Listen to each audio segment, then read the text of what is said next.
Também como lugar.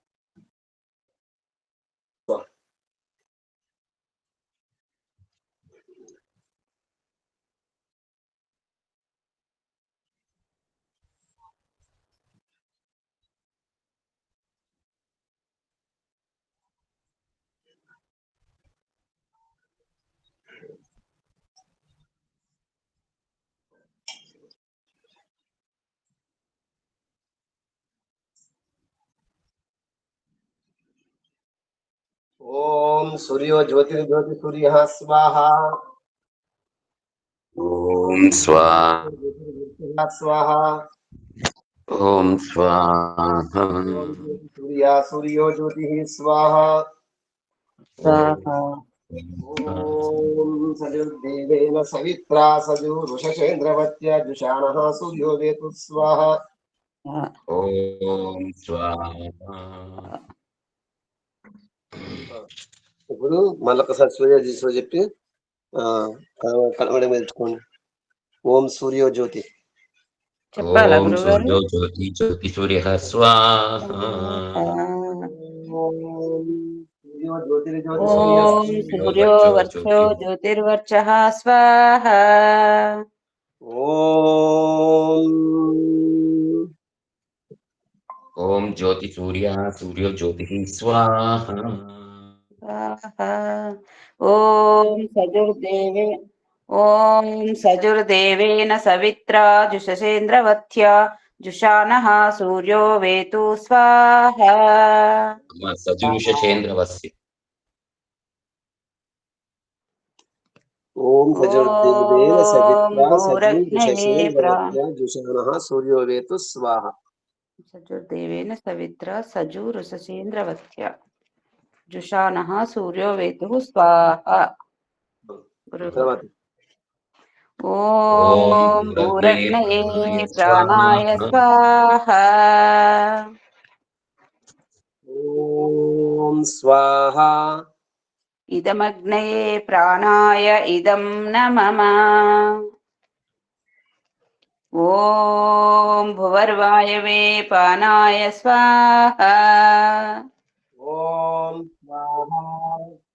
ఇదం వాయవే పానాయ ఇదం న మమ. ఓం స్వరాదిత్యాయ వ్యానాయ స్వాహ. ఓం స్వాహ.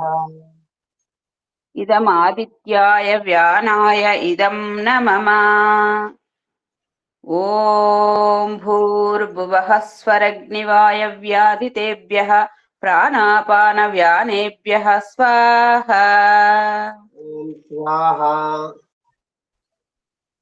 ఇదమగ్నివాయవ్యాదితేభ్యः ప్రాణాపానవ్యానేభ్యः ఇదం న మమ. ఓం ఆపో జ్యోతిరసోమృతం బ్రహ్మభూర్భువః స్వరోం స్వాహ. ఓం స్వాహ. ఓం యాం మేధాం దేవగణాః పితరచ్చోపాసతే తయా మామధ్య మేధాయాగ్నే మేధావినం కురు స్వాహ. ఓం స్వాహ. ఓం విశ్వాని దేవ సవితర్దురితాని పరాసువ యద్భద్రం తన్న ఆసువ స్వాహ. ఓం స్వాహ.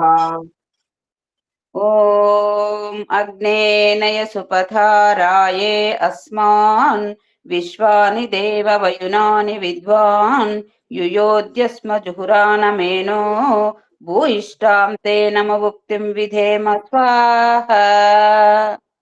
ఓం స్వాహ.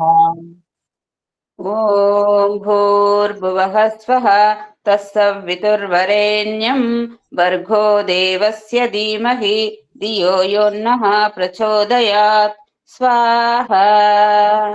ఓం స్వాహ. ఇదం సవిత్రే ఇదం న మమ.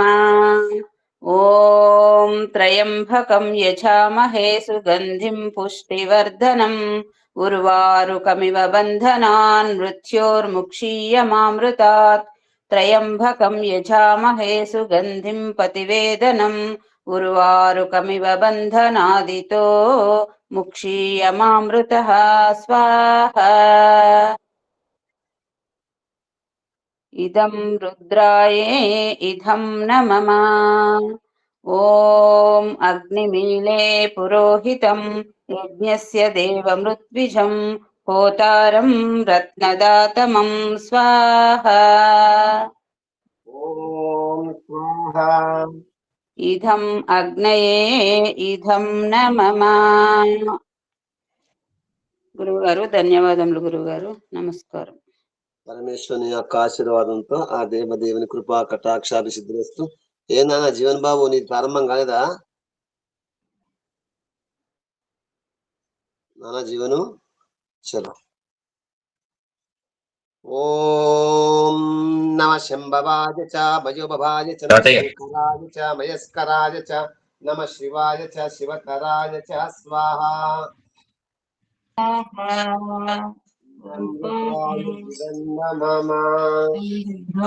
ఇదం న మమ. ఓం హోమం హోమం సంపూర్ణ పూర్తి అవుతుందా అయిందా అవుతుందా? నది నది నది ప్రారంభమే లేదు తాతయ్య. సరే, నక్షత్రం పుష్య నక్షత్రము, తిథి త్రయోదశి. త్రయోదశి తిథి పుష్యమి నక్షత్రం. ఇప్పుడు సరే తాతయ్య. అమ్మగారు ఇప్పుడు ప్రారంభం చేద్దారా? మనము అష్టాధ్యావతి మంత్రాలు 3 తాతయ్య నిన్న 4వ మంత్రం చెప్పండి. అష్టాధ్యావతి మంత్రములో 4వ మంత్రం. గురువు గారు అష్టాధ్యాకృతి మంత్రం 62లో ఉంటది కదా గురువు గారు?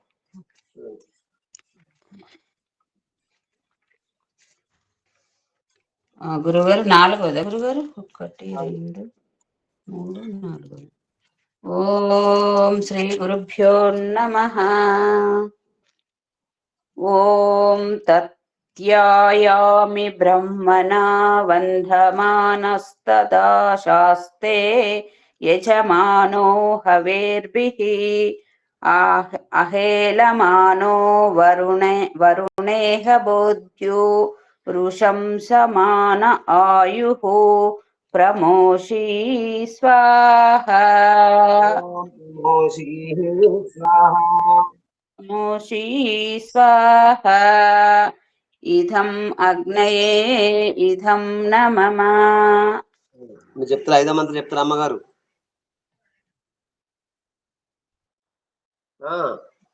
మీకు ఇప్పుడు అందరు వర్షం చెప్పేవాళ్ళు చెప్పాలి.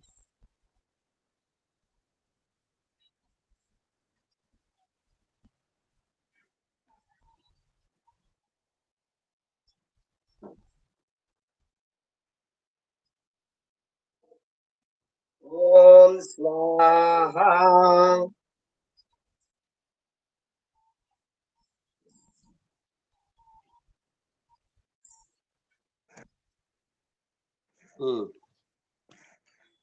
అందరు పూర్తారు కదా? ఇప్పుడు శాంతి మంత్రం చెప్పండి. శాంతాని పూర్వరూపాన్ని. ఓం శాంతాని పూర్వరూపాని శాంతం నోస్తు కృతాకృతం శాంతం భూతం చ భవ్యం చ సర్వమేవ శమస్తు నః స్వాహా. ఇదం మంత్రోక్తాయే ఇదం న మమ. ఇదం మంత్రోక్తం నమో. ఇప్పుడు పరమేశ్వరుని యొక్క ఆశీర్వాదంతో ఇలా త్రయోదశి కదా? త్రయోదశి 15. ఒక్క నిమిషం. త్రయోదశి 13. చివరి మంత్రం ఓం మన గణపతి మంత్రాలు గుర్తున్నాయమ్మా మీకు? దుబాసల్తమ్మ గారు నాకు రాదు గురుగారు, మీరే. ఓం దిశో సేదా గణపతే గణేషు త్వా మాహూరి విప్రతమం కవీనాం నరుతే త్వత్రీక్రియతే కించనారే మహామర్కం మగవచ్చిత్రమచ్చ స్వాహా. ఓం స్వాహా.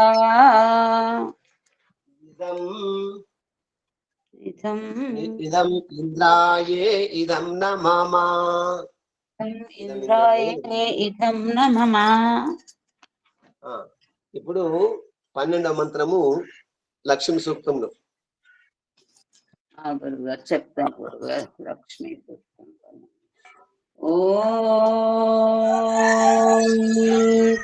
ఓం ఆపః సృజంతు స్నిగ్ధాని చిక్లీతవసమే గృహే నిచ దేవీం మాతరం త్రియం వాసయ మే కులే స్వాహా. ఓం స్వాహా. ఇదం లక్ష్మ్యే ఇదం న మమ. ఓం శ్రీచతే లక్ష్మీ చ పత్యముహోరాత్రే పార్శ్వే నక్షత్రాన్ని రూపమశ్వినౌ వ్యాత్తం మహిషానం సర్వలోకం మహిషానం స్వాహా. ఓం స్వాహా. ఇదం లక్ష్మ్యే ఇదం న మమ. ఇదం లక్ష్మీయే ఇదం న మమ. పరమేశ్వరుని యొక్క ఆశీర్వాదంతో ఇప్పుడు శాంతి మంత్రం. ఓం శాంతాని పూర్వరూపాని శాంతం నోస్తు శాంతం భూతం చ భవ్యం చ సర్వమేవ శమస్తు నః స్వాహా. ఓం స్వాహ. ఇదం మంత్రోక్తాయే ఇదం న మమ. ఇదం మంత్రోక్తాయే ఇదం.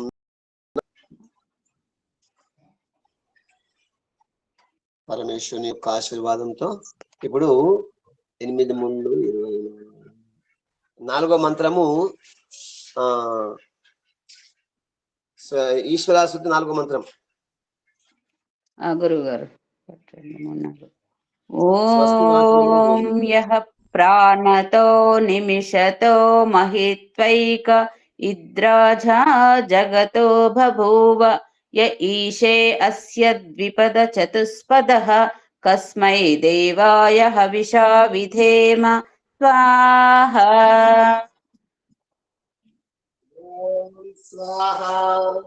ఇదం అగ్నయే ఇదం న మమ.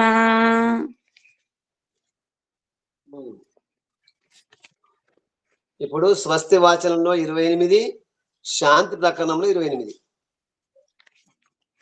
స్వస్తి వాచనంలో 28 చెప్తాను.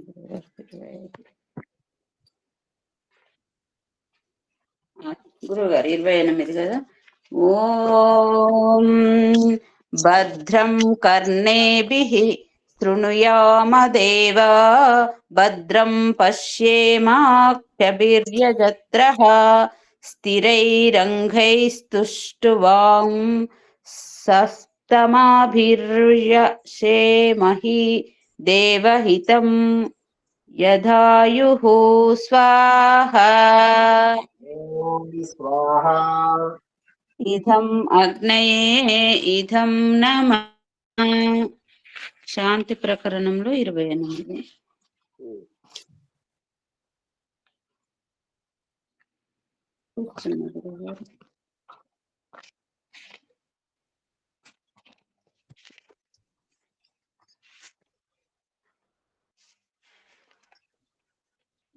చివరి మంత్రం.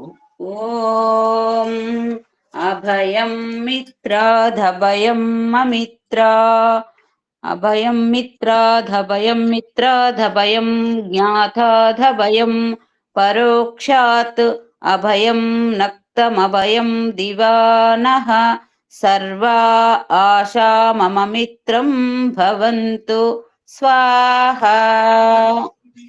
ఓం స్వాహా. ఇదం అగ్నయే ఇదం న మమ.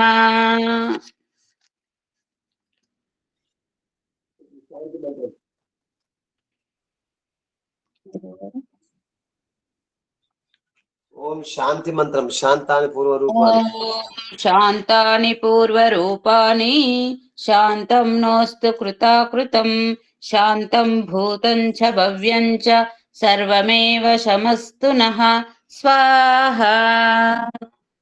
ఓం స్వాహా.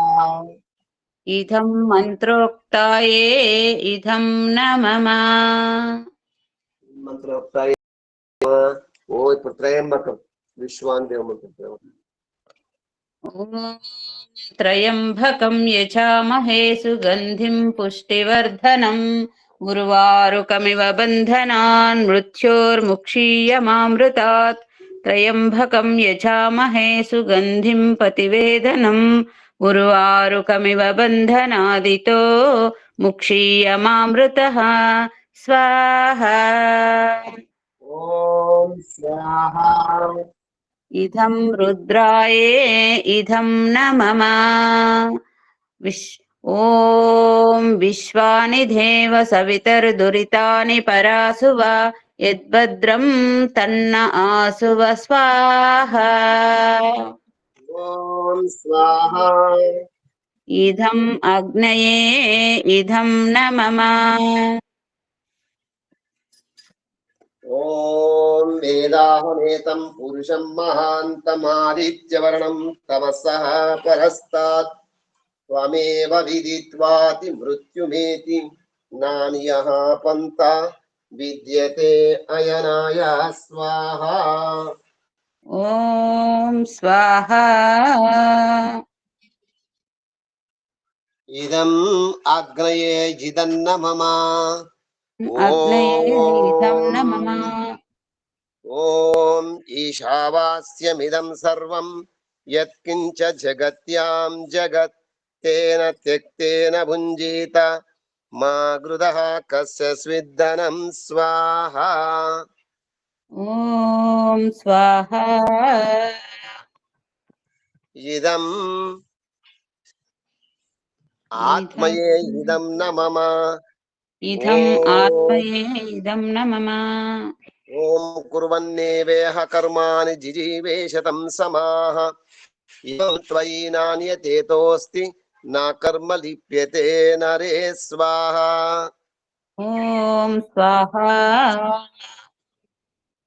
इदम् इदम् अग्नये इदं न मम ॐ अग्नये इदं न भूर्भुवस्वः मम ॐ भूर्भुवस्वः तत्सवितुर्वरेण्यं भर्गो देवस्य धीमहि धियो यो नः प्रचोदयात् स्वाहा ॐ स्वाहा इदं सवित्रे सवित्रे इदं इदं न मम इदं सवित्रे इदं न मम ॐ अतः पुत्रकामेष्टि మంత్రాः ఓం గుర్తున్నాయా ఇవి విష్ణుర్యోనిం ఓం ఓం విష్ణుర్యోనిం కల్పయతు త్వష్ట రూపాని వింశతు ఆసిచ్చతు ప్రజాపతిర్ధాతా గర్భం దదాతు తే స్వాహా ॐ स्वाहा इदं योनिः गर्भः पृथिव्याधये इदं न मम इदं योनिः गर्भः पृथिव्यादये इदं न मम इदं न मम ओम धातः श्रेष्ठेन रूपेणास्या नार्या गविन्योः पुमांसं पुत्रमादेहि दशमे मासि सूतवे स्वाहा ॐ स्वाहा इदं योनिः गर्भः पृथिव्याधये इदं न मम ओम त्वष्टः श्रेष्ठेन रूपेणास्या नार्या गविन्योः पुमांसं पुत्रमादेहि दशमे मासि सूतवे स्वाहा ॐ स्वाहा इदं योनिः गर्भः पृथिव्याधये इदं न मम ओम सवितः श्रेष्ठेन रूपेणास्या नार्या गविन्योः पुमांसं पुत्रमादेहि दशमे मासि सूतवे स्वाहा ॐ स्वाहा इदं योनिः गर्भः पृथिव्याधये इदं न मम ओम ओम प्रजापते श्रेष्ठेन रूपेणास्या नार्या गविन्योः पुमांसं पुत्रमादेहि दशमे मासि सूतवे स्वाहा ॐ स्वाहा इदं योनिः गर्भः पृथिव्यादये इदं न मम పృథివ్యాదయే ఇదం న మమ పరమేశ్వరుని యొక్క ఆశీర్వాదంతో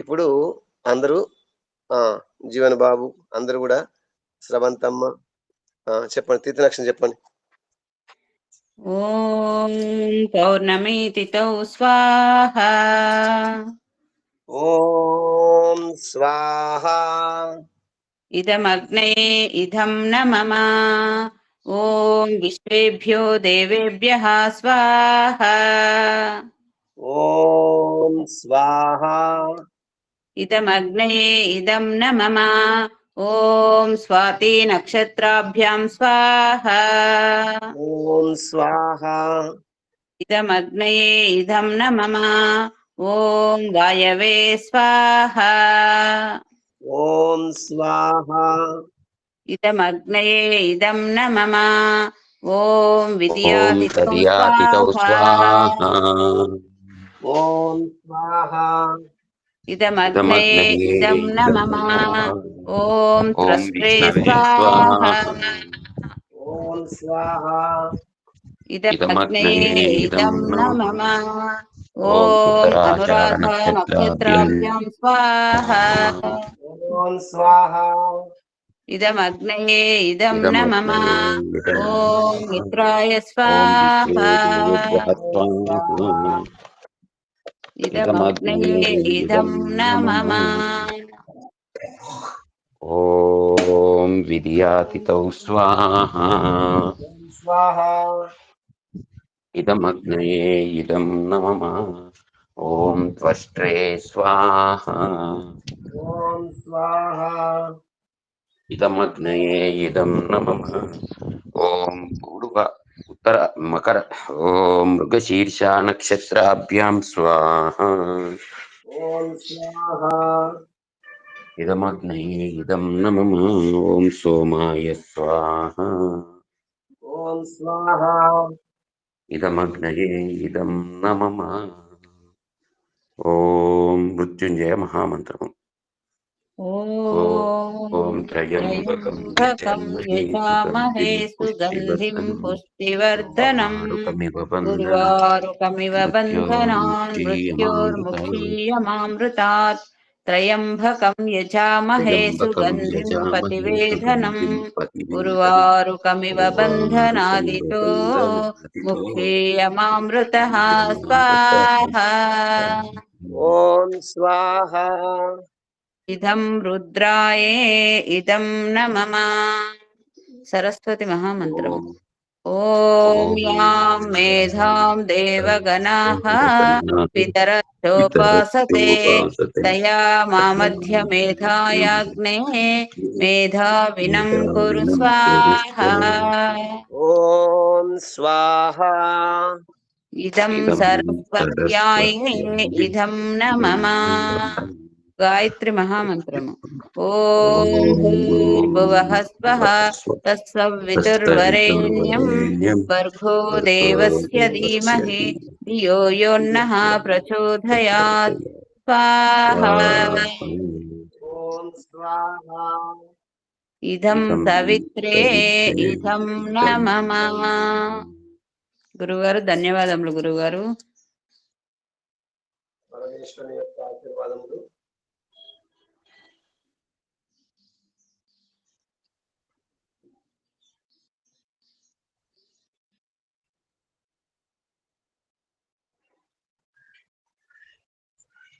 ఓం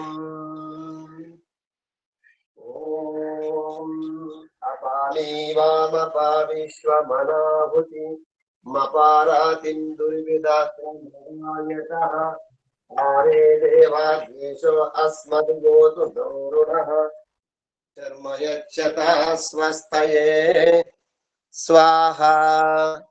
ఓం స్వాహా.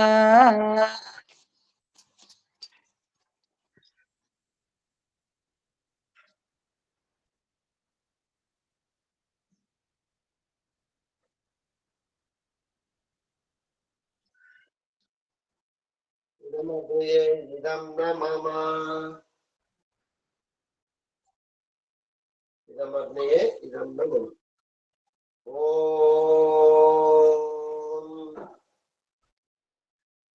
ఓం స్వస్తి ఇంద్రో వృద్ధశ్రవాః స్వస్తి నో పూషా విశ్వవేదాః స్వస్తి నస్తారిక్షో అరిష్టనేమిః స్వస్తి నో బృహస్పతిర్దదాతు స్వాహా.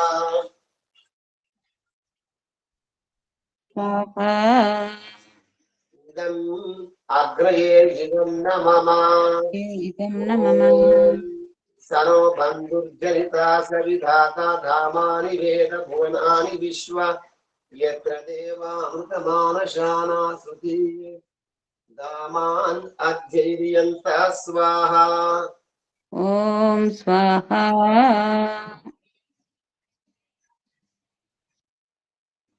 ఇదమగ్నయే ఇదం న మమ. ఇదం న మమ. సనహాపి దేవా సూనవేద్యే సూపాయనో భవ తజస్వానః స్వస్తయే స్వాహా. ఓం స్వాహా. ఇదం అగ్నయే ఇదం న మమ. అమ్మ ఇదం న మమ.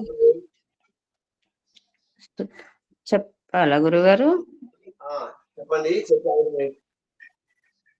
ఓం స్తుతా మయా వరదా వేదమాతా ప్రచోదయంతాం పావమాని ద్విజానాం ఆయుః ప్రాణం ప్రజాం పశుం ద్రవిణం బ్రహ్మవర్చసం మహ్యం దత్వా వ్రజత బ్రహ్మలోకం స్వాహా. ఓం స్వాహా. గాయత్ర్యే ఇదం నమః.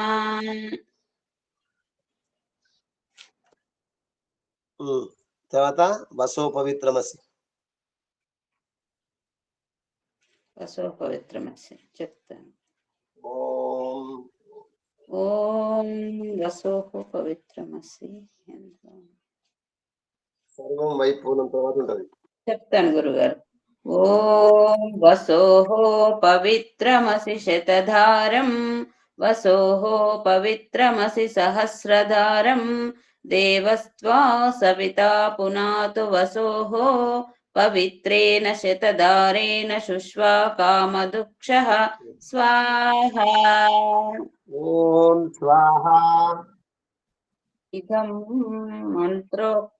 మంత్రోక్తేన గురుగారు. ఇదం సవిత్రే ఇదం నమః. ఇదం సవిత్రే ఇదం నమః. సవిత్రే ఇదం నమః. ఓం స్వాహా. ఇదం విశ్వప్నాశిని ఇదం నమః. ఓం స్వాహా.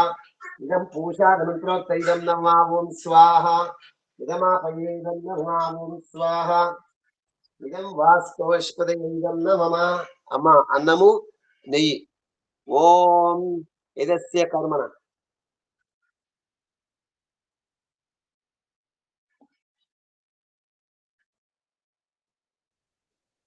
ఓం యదస్య కర్మణోత్య రీరిచం యాధ్వా న్యూనమిహాకరం అగ్నిష్టస్మిష్ట కృద్విద్యాత్ సర్వం సృష్టం సూతం కరోతు మే అగ్నయే సృష్టతుతే సూతవుతే సర్వ ప్రాయచిత్తావుతీనాం కామానాం సమర్థయిత్రే సర్వాన్నః కామాన్ సమర్థే స్వాహా.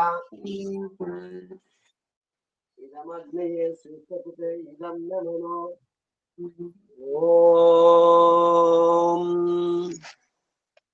స్వాహా. 9 నిమిషాలు. ఓం స్వాహా. ఇదం ప్రజాపతయే ఇదం నమః. ఇదం ప్రజాపతయే ఇదం నమః. పరమేశ్వరుని యొక్క ఆశీర్వాదంతో ఇప్పుడు గాయత్రి మహామంత్రం. ఓం భూర్భువస్వః తత్సవితుర్వరేణ్యం భర్గో దేవస్య ధీమహి ధియో యో నః ప్రచోదయాత్. స్వాహా.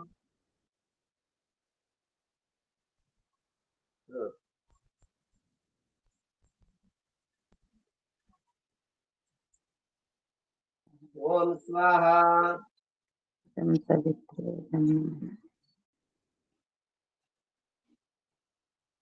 చదవాలి మంచి మంత్రము. అక్కడ అందరికి స్పష్టంగా ఈ చదువుతుంటే అక్కడ మళ్ళీ అందరికి చక్కగా అర్థం కావాలి. అర్థం మళ్ళీ నువ్వు చదువుకొని ఉండదు. అక్కడ 100 మంది 1000 లక్షల మంది కోట్ల మంది చూసి ఉంటారు మంత్రం. మనం మంత్రం చదివేట పెట్టి ఉండాలంటే స్పష్టంగా ఉండాలి, నిమ్మలంగా గట్టిగా ఉండాలి, దృఢంగా ఉండాలి. ఆ మూలాధారం నుంచి శాస్త్రం వరకు.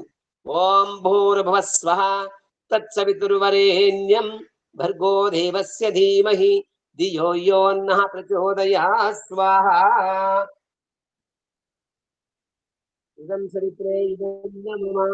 మీకున్న గొంతైనా సరే శబ్దం ఎక్కువ రావాలి. ఇది సర్వం వైపున పూర్తి చేసుకోండి. మీరుగా మీది సర్వం వైపున స్వాహా చెప్పి పూర్తి చేసుకోండి.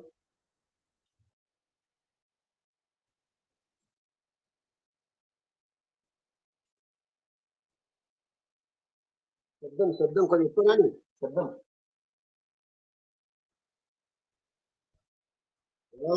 ఇంటి కొద్దిగా రావాలంట.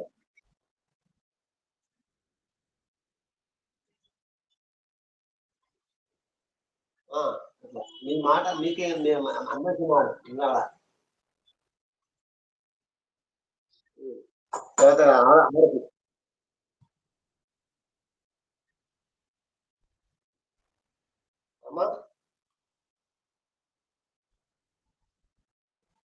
మీది అదే ఇప్పుడు చెప్పండి. అది మీ ఆహారం తీసుకోండి. విశ్వశాంతి సర్వే భవంతు సుఖినః మంత్రం అన్ని పూర్తి చేయండి. ఇక